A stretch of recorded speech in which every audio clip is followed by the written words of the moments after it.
Hey, everybody, and welcome back to another episode of Indie Game Movement, the podcast that talks about the marketing and business of indie games. I'm Andrew Pappas, and I'm going to be your host today. And we're going to be talking about the hidden purpose of your Steam page. You know, most developers see their Steam page as a way to describe their game, right? And obviously, a storefront to sell, get wish lists and whatnot. But while that's true, I see it as its real purpose can go much deeper. It's, capturing a player's limited attention and showing them in seconds that your game is for them. So in this episode today, I'm going to share some lessons and insights really from some of my posts that I've made recently and conversations with others on why the purpose of your Steam page goes beyond text, features, or trailers. And we're going to dive in and explore how every element from messaging to visuals and even community really needs to align. Because your Steam page isn't just a page. It's an anchor. It's a place where consistency shows and where everything starts and ends for players deciding if your game deserves their time or not. So that's what we're going to be talking about right here today on Indie Game Movement.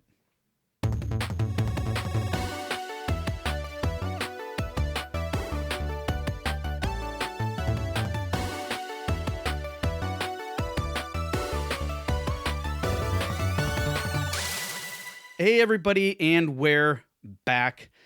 And today it's just going to be me, doing a solo episode. It's going to be a little bit off the cuff, but, I figured it's been a while since we've done one of these. And, lately, part of the reason that's prompted this is, for anybody who follows me on LinkedIn, I've been making a lot more effort on having a presence there and making some posts and sharing ideas, concepts, things that I really think that there should be more discussions about and everything else. And recently there have been some posts that were getting a lot of attention, a lot of engagement, a lot of people commenting and sharing their thoughts and perspectives of things. One was essentially about Steam pages, making the argument that you should show and not tell is a phrase I've kind of stayed tried and true with ever since I went to like film school, right? And kind of like presented effective ways you can do that and why it's important, right? And because, one is just telling, hey, this is what my page does, this is the game does or whatever. And the other one is kind of communicating what that experience might be like.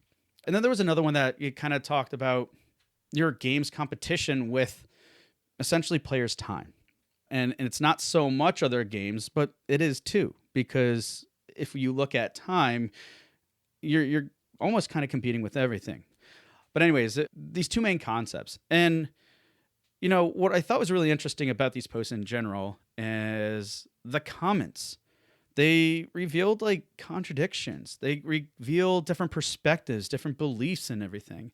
In a lot of cases, people, even though there were people in the industry and stuff that were chiming in, they really kind of were, I would say, from the sentiment and everything I gathered from it was coming as if they were a player.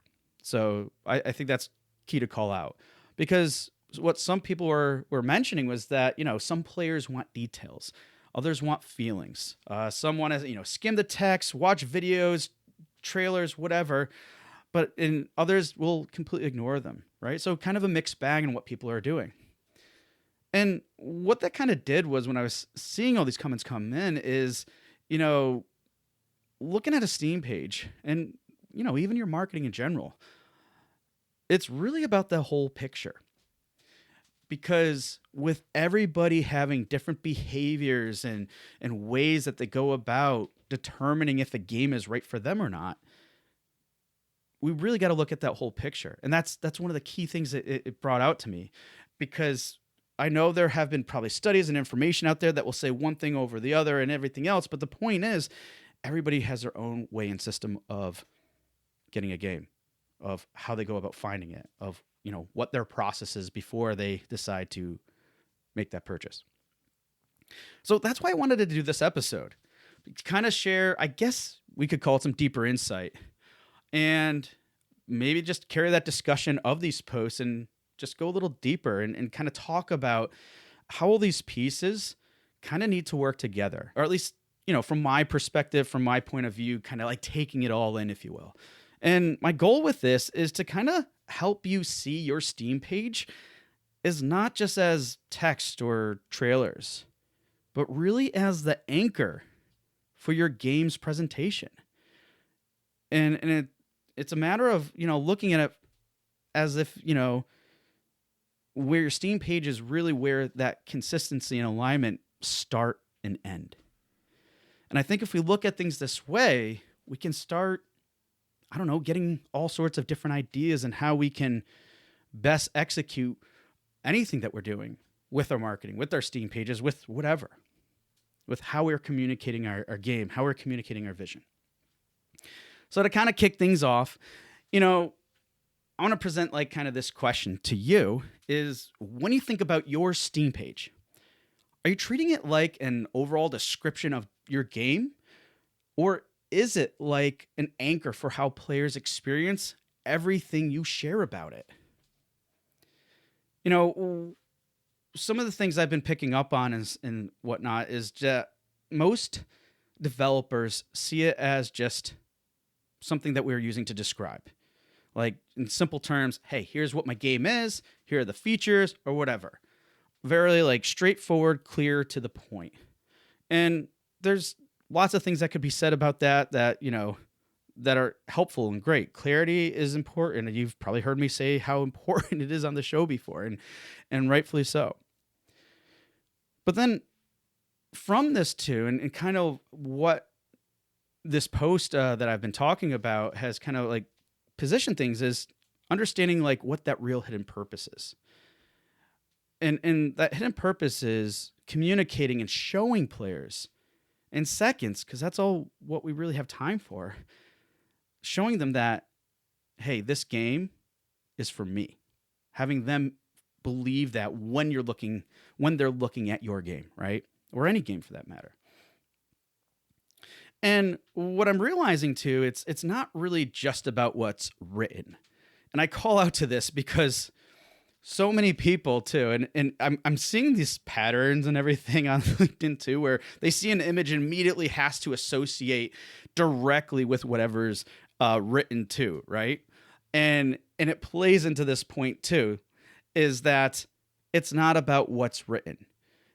Because, lots of people are like, oh, if it's written this way, this is going to communicate this specifically and everything else. No, but I'm saying it's also about the feeling that created by everything together. A lot of people are calling out the description because I was kind of highlighting the description, right? No fault on theirs based off of the image. But I realized, and as a lot of people pointed out too, they're like, well, I never read the description. I don't read the short description. Some people are like, well, you still need to have a good short description for the people who do read it. And it goes back to my point from earlier. And that's where I concluded is it's really about creating that feeling, everything together, your text, your visuals, trailer, honestly, even reviews. And I know we don't really have any control in that. To a degree we could do. I'm sure some of us can dispute that. And I back you 100%. But really, it's about all these things together and being mindful of all that. And then the more I'm thinking about it, I'm saying like, hey, a Steam page is really less about telling in this respect and more about convincing through cohesion. And I think that the key word there is cohesion. Really thinking about how everything comes together and thinking more broadly about this concept of how everything really comes together, how we're positioning it, and again, not just on a Steam page. And we'll get into a little bit more of what I'm talking about here too. So to dive in a little bit more, I really want to focus on this concept of this hidden purpose of a Steam page. And, one thing I'm curious about is why even should a Steam page be more than just a list of features or mechanics? I mentioned about the clarity and the importance that has. but why should it be more? And my thinking behind this, why it should be more, is because in some ways, how I see things or how I see things communicated a lot of times is that features alone don't answer why should I play this game. And let me give you an example. If your game has the same exact features as anybody else, and that's how it's listed, and let's say lots of games in a market space, in a genre, list things very similar way. What then is having a player say, why should I play this over this game? Why should I buy this game over another game? If all these features are just listed out in the same way or similar way, nothing is being differentiated. I mean, there are other factors at play that can differentiate. It could be art style, right? It could be whatever the hook might be or that core gameplay loop. There can be a lots of different factors about that can differentiate. So I want to call out to that too. But really kind of like laser focusing in, like, again, features don't necessarily answer why should I play this game? Because I think there's other information that players really want to know. And it's like, what will give this game, how will this game make me feel?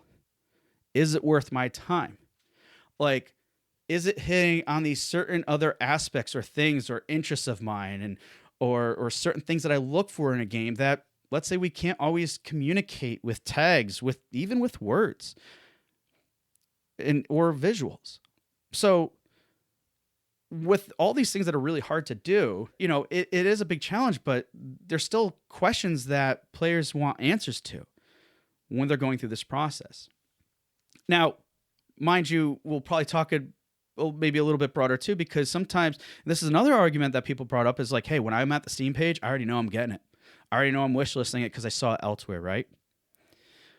And again, when we're focusing so much on the Steam page itself, I mean, that is a valid point. That is a particular player's process in which they're making a decision about a game or not. But then it goes back to my point too, is about this hidden purpose where everything's coming together. This is the central point, a Steam page or any product page, right? Thinking about this whole thing.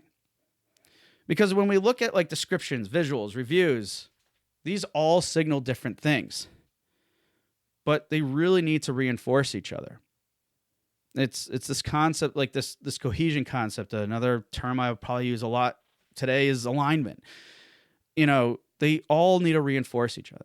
And think of it this way. Like when you see a game that gets, let's say, mixed reviews, you see some info, like whatever your process is, you get some idea of what the game's like. Okay, it's saying it's this. I get the sense it's this type of experience. Great. You go to the reviews and then you're seeing people, it's not that.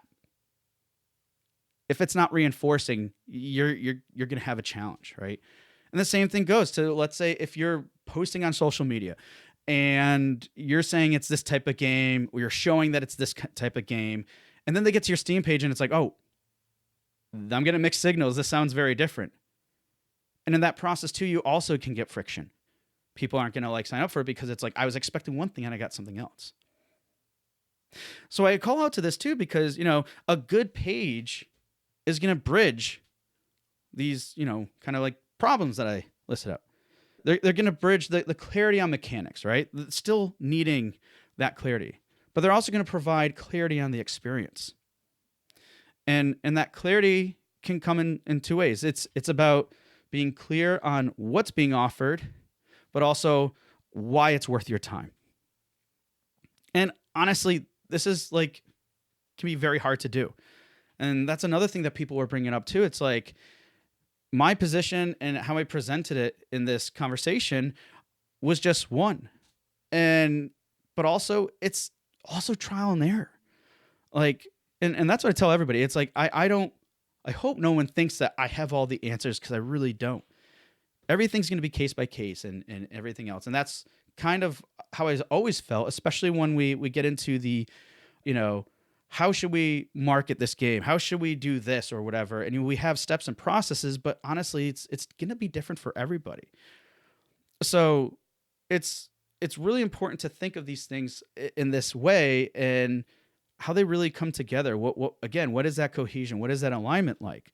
That's where I think it's more about following like simple and basic principles like that than it is to really dial in and get specific. And I'll admit, I'll call out that like some of the things that when I post about, they kind of do get a little specific.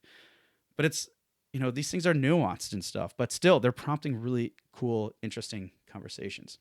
So I'm going a little bit further, like how does a page really capture attention in those first critical seconds, right? Well,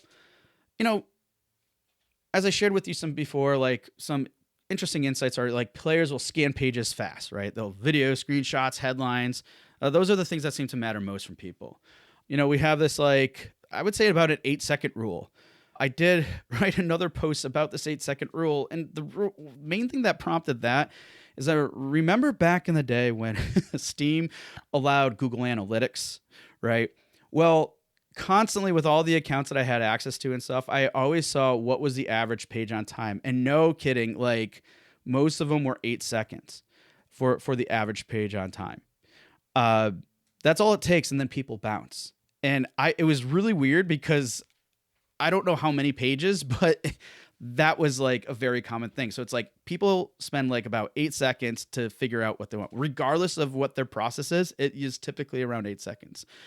So I just thought it was really interesting. But again, it's like asking these questions, like how do we capture that attention? And, part of capturing attention, I think all of us are pretty familiar with certain techniques and things. The trailer is going to probably be a big one. Yeah, we could talk about the short description, key art, right? There you go. That's another big one too. What it really comes down to capture, I think, that attention, or without capturing that attention without adding any friction to it, comes down to that cohesion. Because what that cohesion does is, I'll mention words about friction and stuff, but if things line up, that makes sense, that makes sense, that makes sense, of all whatever you're looking at the page, if these visuals and text tell me the same story, that builds trust. And it builds it a lot faster if those things align and connect very easily. I mean, think about it. Like, it makes sense, right? If we're trying to get a story straight, it's no different than like police trying to solve a case. And if they're getting a one side of the story from someone else and another, and there's a conflict or it doesn't align, then or let's say they keep interviewing a person and their story keeps changing them. That's not going to build trust. That's not going to build confidence or anything. So we're just doing it a little bit differently when we're trying to establish trust with players, right? And that, again, that cohesion, that alignment is really important. And I think it's important too to call out that, it's not about one thing standing out. And I think that was kind of the error that I found out from my post, where it's like, hey, this is a really good short description and how it is executing on show don't tell. And people are like, well, I never look at the description, so it doesn't matter to me. But it's true. But that's a very valid point, because it's not just that one thing that stands out. Don't waste all your time on just the description or just your trailer. It's not to say that those things aren't important. You should do a good job with those things, right? But again, it's almost like more an emphasis, like you really got to focus that attention and energy on everything appropriately, or at least make sure that they align. It's not to say, oh, pour all this money or effort into this to make sure that the best that they can be. Just make sure that they can align the best as possible.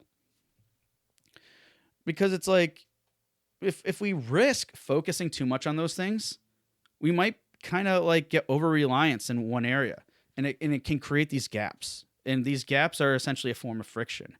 Because let's say if you have a great trailer but confusing description, well, that doesn't align. There you have that friction again. You get those mixed signals. And with those mixed signals, you get lost trust. Players will bounce if they sense inconsistency. And I know I'm talking about the Steam page a lot, but think about it this way too. And this is where it gets even more convoluted. If your Steam page, for example, has these things going on, these mixed signals, right? And it's creating this friction and everything else. Think about it. To create a Steam page, it's not really the process is simple, but if you look at everything holistically, any other marketing activities, awareness activities that you're doing, it's not any different. You get a you get a trailer and you might announce it on social media, might use it to enter a showcase if you're accepted. You may even use it to pitch to a publisher. And then you have all these other things. You have text to communicate. You list out these features, whatever else you're communicating. And if you're doing all these things and they're not aligning, there are huge gaps in between from like someone seeing your, whatever you posted on TikTok to Reddit to all the way down to your Steam page and stuff. There's so much in between all that. That's just going to create even more friction. It's that already has friction there as part of that journey. So if you're seeing that these things are still happening and they're all contained together in one spot, another great example could be like your press kit, right? If there's inconsistency in the imagery you're showing, I mean, you can even get down to it in the logo and all these other, in your key art and all these other things too. If there's that level of inconsistency, then we can be creating friction for people. And I find too that sometimes I think, and this is just my own intuition from what people are saying here, is, developers and people and stuff, they might obsess over their favorite element. And maybe it's not a favorite element. Maybe it's the one that they're most comfortable in addressing. I don't know. But it kind of makes sense. It's hard sometimes to get out of our comfort zone. It's, and do different things or whatever. But sometimes we think, hey, we're comfortable with this. We know it. We're going to put really a lot of work into it. And then next thing you know, we're focusing more on us and not thinking about like, what does this mean for the player? And that could be like, hey, we're focusing on, a channel that none of our players are hanging out in and or a platform and no one's hanging out there, but we're comfortable with it, so we're going to do that. Or it could be the other way where it's like, we focus entirely on our trailer and make it the best we could possibly be, but yet we maybe sacrifice some of the other work on the other things, or at least the attention that it needed to make sure that they were fully aligned. And I say all this, and we'll summarize it basically as saying like the danger in looking at things that way, and again, just using your Steam page as this core example here, is the danger is treating your Steam page like parts instead of an entire system. And I think that's something we need to think a little bit more about sometimes. And honestly, it's hard to do. These are all things I try to be mindful of when I'm working with people and everything else, but it's still very challenging. And we're not going to get into it now, but it's where like things like your values, your vision, and all this other stuff in terms of where you see the project, what's it supposed to do and stuff, that those things are so important here, because you still have to, when you basically are going to create this very exploded view of all your awareness efforts and stuff, and they're all connected, they're all part of the system. But if we look at things just individually and they're not intended to do specific things like, resonate with people, excite people, to show the game pillars, core game pillars of your game and stuff, if we're not really thinking holistically about that and what their intention is, we don't have a system. We just have parts of a system. And it's like, you could have all the parts you need for your car, but if they're not put together, it's not going to really serve you a purpose. So that's kind of what I'm getting at behind all this, and the hidden purpose is looking at your Steam page this way, because it is all encapsulated one thing. And when we think about it as its own system, like a little mini system here, but then we expand upon that with all the other efforts that we're focusing in on doing, it really starts giving you this bigger picture of the importance of, how it needs to work, how the system needs to come together. And I think it's funny because I know I led in saying like, the point of this was to show, not tell. But what was really revealed in all these comments that I saw was that there's something more important that's going on here than showing and not telling. And I don't know, I just found it really interesting because I don't think we think about these things that way or whatever. Now, the other kind of topic I wanted to get into too is kind of a little bit more getting into this alignment and consistency, beyond the page. you know, talk to some detail about it, but let's dive in a little bit more. And maybe some of us are asking, like, why does alignment between messaging, visuals, and community matter so much? Because players don't necessarily see this or separate them, because it all kind of blends into their perception of your game. And I guess, like, I don't know, maybe this isn't the best way to articulate this, because yeah, I don't think, because at first glance, when players first see whatever they do of your game, it's in a showcase, it's covered by an influencer or whatever, right? The journey itself is going to be separated. There's going to be certain steps and stuff. It's not always fluid. There's like start, stop, right? But then we have to think about what's going on in the back of their mind when they have that other touch point. A touch point being, let's say they see your game somewhere else. It pops up in social media. It shows up on an event that you attended, like a Steam Next Fest or whatever, right? But so there's going to be little pieces and everything else that's just kind of like now formulating this like picture, this idea of your game. And at each touch point, they're receiving more and more data. And that data is now allowing them to, like, what they know about your game to kind of surface. Maybe it's going to be a little bit more top of mind if whatever signals they saw triggered something in them, because they're like, oh, this aligns with me. Oh, that's cool. That's something I like, whatever the case is, right? So again, they don't necessarily separate these things, because what's happening subconsciously, they're all coming together to kind of form this overall image. And then when we're going back into this whole idea of potential misalignment, it can cause friction. Let's look at it this way. Let's say you change a dramatic direction with one announcement trailer with, I don't know, a demo trailer or something. And let's say you've got a different editor. They had a different cool way of approaching it, and you're like, yeah, that's great or whatever. But let's say the vibe is very different and everything else. And then you have this person who's already been following you, and they see that first announcement trailer, and now they see a demo trailer. They're like, well, wait a minute, what's happening here? That moment, if they're saying, what's this? Or why is this different or whatever, it causes friction. So now that, that overall perception I was talking about, that's kind of building up and on top of each other. But now you're getting conflict. Now you're getting like, I thought it was this, and now it's this, and I don't know what it is. And now what's potentially happening here is either doubt. It's going to be hard to continue to establish and build that trust.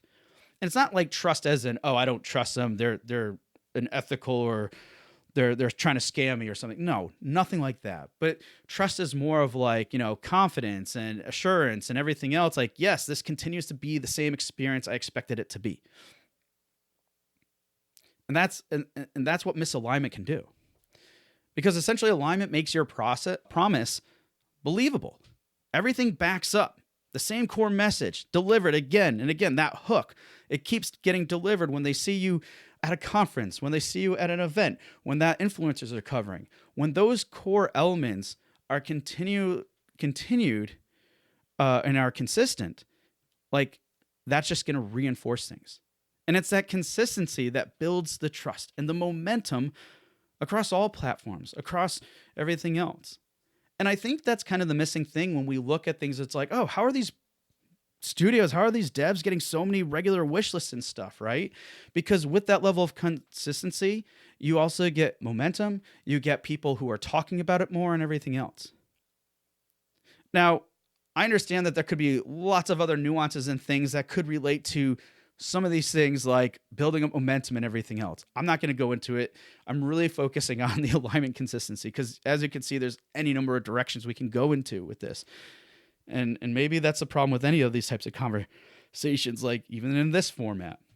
But still, it's my main point here is the value of consistency, because that value is more likely to build trust and momentum than if we are not aware of what we're doing to make our efforts consistent, to make that messaging being images or text or anything that is communicating what the game and what that experience is. So, how does like inconsistency between the Steam page and other channels confuse or lose players too? I mean, honestly, it's not much different, right? Because let's say, and sometimes we can go deeper into this. Like, let's say your personality is a little bit more funny and stuff, but yet you're maybe the brand identity of your studio, or that you're maybe a little bit more serious or something. I don't know. That could cause some inconsistencies, right? A funny casual social post, but a dry feature heavy page, players could potentially question authenticity. And again, these are things that we don't always think about. We don't think that they're related to each other. Oh, well, this is the game, and I just like to be really personable and funny on my, Twitter, hate calling it X, page, and whatever, right? But still, these are all things that we need to think about, consider. And that too, I'm not saying like, oh, if you're that way in one way and you're more serious with your game, if that's something you want to do, then do it, please. I don't want you to be something that you're not. But at the same time, if you're approaching this, I would say if that's the case, it's like finding a happy medium would probably be the best way, or the medium that speaks to you the best. I think that's going to be the one, and just stick with one. Because if you try to mix things up unless you're being very strategic and there's an intent or reason behind it that you find is very effective, then by all means, freaking go to town. But in general, it's important to at least be mindful of these things. And whether you do it or not, be true to yourself and just accept that path if that's what you want. And ultimately, what I'm really getting at here is it's about being intentional. Because sometimes I think what happens is when people aren't really looking at things a particular way or aligning these things, whether they realize it or not, they may come off as not being intentional. They might not realize that they're not being intentional with their actions. And again, I'm not trying to call anybody out and stuff. It's just, we're human. We get caught in our own world and everything else and don't even realize that we're doing these things. And you know what? Players in themselves, I would say in general, they really want something that they can rely on. Reliability. It goes back to that whole trust thing.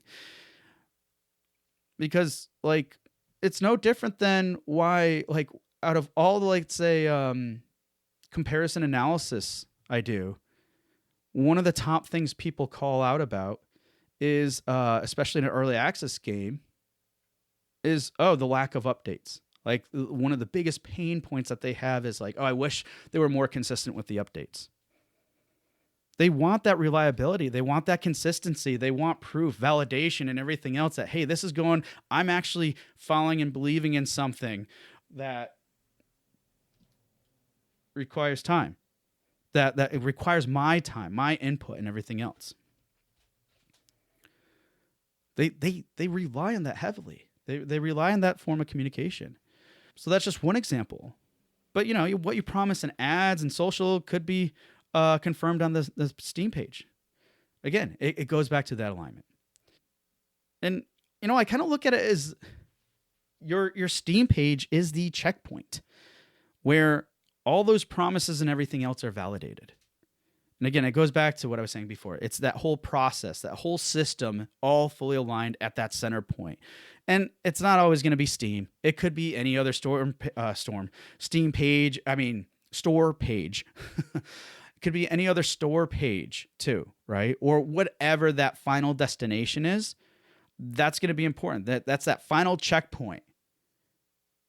And this one in particular goes back to, I think, what I shared before. A guy's like, oh no, you know what? I already know. If I'm on the Steam page, I know exactly the thing I'm doing, and that is I'm going to go wishlist the game, or I'm just going to go out and just buy it. And that's the thing.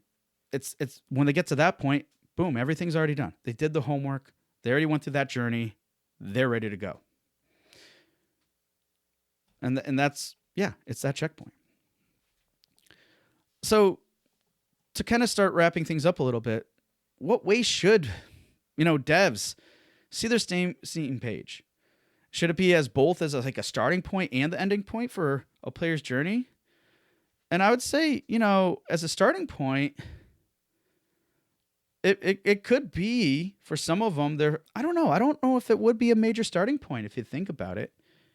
Because like, how are people getting to your Steam page? And I mean, all right, I thinking this through a little bit more. Yeah, I mean, but if we look at it as a starting point, because let's say a discovery queue, right? There's signals going off in your discovery queue. You're getting more people from that. You're getting more people browsing, whatever the case is. Well, think about it. That's like going to be their first time they do a deep dive into your game, right? A deep dive, you mean in 8 seconds? Yes, that's their deep dive. Anything less than that, then, well, that wasn't the deep dive. But when we look at it from the ending point, like I just kind of shared, no matter how they discovered you, the Steam page is where they make that decision, right? That's the end result. Now, it could lead to other pages if you're releasing on, consoles, whatever the case may be. But still, it's again, Steam is our anchor here, our default. But that's where they make that decision. And because that is in most cases, and I'm not getting into other KPIs, like if you're doing other types of conversions and all that other stuff, don't worry. That's not what I'm talking about here. For the sake of this example, that's why your Steam page is this anchor. It's that one place everything must come together. It's that final destination, essentially. And again, if your Steam page feels that disconnected, everything before that risks being wasted effort. This actually goes back to a principle I have always followed in practice in my career in marketing and stuff, which is a lot of my background was in paid advertising. And that was, before you even start running ads, your landing page needs to be dialed in, complete, and ready to convert. Give the information it needs, or however it's designed, it needs to convert. But if that's not ready, if that's not optimized to the fullest extent, you shouldn't be running ads, because then you're just wasting money. Now, there's only so far you can go, right? You can't get everything down pat. You're going to have to go through trial and error and stuff like that too, right? But you got to at least be aware and do everything within your means to be like, all right, this is good. It's doing these things right. I'm communicating all the necessary information. I'm reducing any friction that I believe is in place so I can get the result. I can get that conversion. And now I can start spending money. Well, honestly, it's no different than anything that we're doing to get traffic, to get people to visit our Steam page. In fact, I think it's a lot harder because there's so many other entry points. There are so many other things you're doing. There's all these beats and everything else. But that's why this alignment, that's why everything having this consistent messaging, regardless of what format or medium it's in, giving that same information so people, build up that trust. They build up that center, that very core image of how you have represented yourself, the game, the experience up until that point. Because if you don't, again, you risk wasting that effort. And I want to phrase this a different way because I think wasting effort sounds a bit harsh. Because the reality, too, is there's going to be lots of ways we go about doing this thing, and it's still going to be a very valuable learning experience. Because what I don't want to imply here is that you have to make everything perfect, because nothing will ever be perfect. It won't. I'm sorry. So really thinking about this too as a learning experience as well. But what I'm really saying is make your best attempt possible. As long as you're aware of how we can try to make things consistent, how we can align everything as much as possible, you're going to be in so much of a better position than anyone else who isn't thinking about it, who isn't being aware of that. So take that for what you will. I think that's a better way. So I correct myself on saying wasted effort. But I think you get the point that I'm making. Don't half-ass it either, because then it will be a wasted effort. So closing points. Again, in retrospect, if you want to get some more context and follow me on LinkedIn, I'm not asking you to. You don't have to or anything like that. I mean, the choice is yours anyways, right? I'm realizing that some of these things are also a very simplified focus and everything else like that. But what was interesting from these is that I'm trying to like take these learnings, take these insights and kind of simplify this overall message, what people are saying. And it's that, we really got to consider about the different backgrounds, the different ways people go about doing things to find that experience and what they want and everything else. Their processes, right? We got to acknowledge that everybody has a different system of doing things. So if there is, that's why we need to be holistic and consistent with our approach, because, every piece matters. And the players, as they're going on their journey, they don't separate these things. They're compounding, they're building them up, they're putting them together to form that trust to confirm that yes, this is what I want. And when they finally get to that point, that's when they're taking action with the wish list or making their purchase. So really think about how it is, what they're doing, what's that process, what that player journey is actually doing and what it's like. And then again, being mindful of the hidden purpose of your Steam page. If you will, it's kind of like a nice little exercise when you're doing whatever for your Steam page optimization and everything else. And I mean, we could expand this into like tags and whatever else, but really it's about just every piece comes together. Every piece matters. They need to align. And then look at your Steam page as like, okay, it's doing this, it's answering why my time values and everything else. And when it's answering those questions and stuff, then separate it, like pull it apart, like an exploded view, right? Now you have your images and you're like, oh, I'm sharing my images in my press kit. Oh, I'm sharing my images in my pitch deck. Oh, I'm sharing and making sure that whether it's the same image or others or same trailer or same whatever or different, make sure that it's still answering that why. And really, and sometimes you might have to tailor that a little bit more. A why for a publisher that's considering of maybe backing you is going to be different than a why for a player. There could be some overlap, some similarities, but chances are they're going to be slightly different because their intent, their objectives, whatever, are going to be different. And again, just like remember, consistency, alignment. I'm sorry if I said those words way too often today, but they're really what build trust. It really is. And looking at things this way as like, you're not just getting awareness, right? That's part of it, but you're building trust. You're building confidence. That's really what these things are doing. It's just part of it. Yes, you're still bringing awareness, but upon that awareness, you're establishing these other things. And, it all starts and ends with the Steam page because that's where the decision happens, right? But being cognizant and looking at, again, your Steam page at not just this one part of something, you can use it as a lens, as an exercise to better understand and think about everything else. And I thought that would be interesting because so many of us can relate to our Steam page. And I think if we look at it, this one thing that so many look at it with such detail and specific reasons, but if we look at it from a much higher view, from a broader perspective, it's going to give us so many other ideas on how we treat everything else we do. So that's all that I got for today.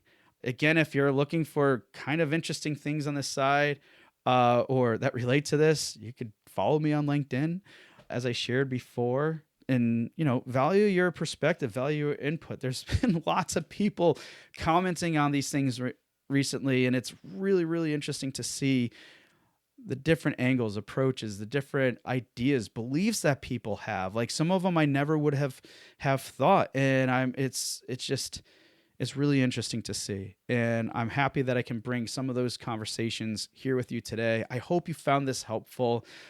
Reach out. Connect, whatever. Let me know what you think of the show. Let me know of what you think about this one. I don't do these types of ones that often, but would really value your feedback. And hey, if you think it's Andrew, it's way too much of you, I have no idea what you're talking about, this is just so damn abstract, that's fine too. I'm all for it. All I wanted to say more than anything is just really appreciate you guys for sticking around, being here. And yeah, thank you so much. And we'll catch you next time. Take care. Hey everyone, thank you for listening to another episode of Indie Game Movement. I'm Andrew Pappas, your host, and the show's producer is Mustafa Price. Show notes for this episode can be found by visiting rengenmarketing.com, the number episode of the show. Rengen Marketing is a consulting marketing company that helps indie devs with their marketing efforts. Whether you need guidance with your game's marketing strategy or could use a free marketing plan template, then please visit www.rengenmarketing.com and take action. A special thanks to Dakota Saw for Season 2's opening theme and Melissa Gellis for the new logo design. And as always, thanks for being such great listeners, and we'll see you next time on Indie Game Movement.